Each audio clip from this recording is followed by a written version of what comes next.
Alam niyo ba na Dila si Mayweather ang gustong yumapos kay Manny? Ay! Aba, matapos ang kanyang kagilagilalas na performance kahapon, Hugs for Pacman ang sigaw ngayon ng sambayanan. Ang cute na yan ang gimmick natin sa isang barangay sa Malabon kung saan nanirahan dati si Pacquiao. Naroon sina Bubay at Arn. Good morning, guys! Free hugs! Hugs for Manny!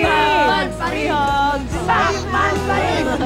Pacman pa rin! Yes naman, Marcis and Marsusan! Kita naman kung gaano pa rin kabuong-buo ang suporta ng mga Pilipino kay Pacman kahit anong mangyari, lalong-lalo na ang mga taga-barangay Maisilo, Malabon City! Kung saan tumira si Pacman nung siya'y 16 years old at naging panadero at construction worker. At dito na rin siyempre, nahasa ang kanyang galing sa pagbaboxing, di ba, Arn? Yes, Tona!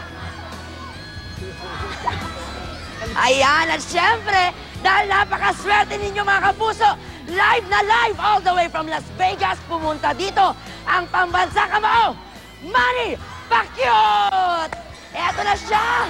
Ay! Manny! Ay, baka masuntok mo. Hi, Manny!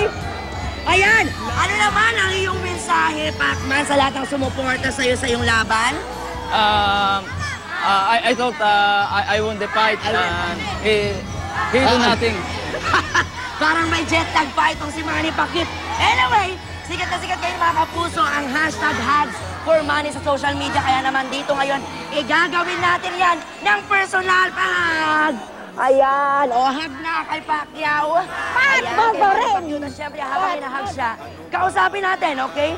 Ang mga ano na nila, mamaya kausapin natin sila. But for the meantime, back to studio muna. Yakap-yakap muna kay Pacman. Ay!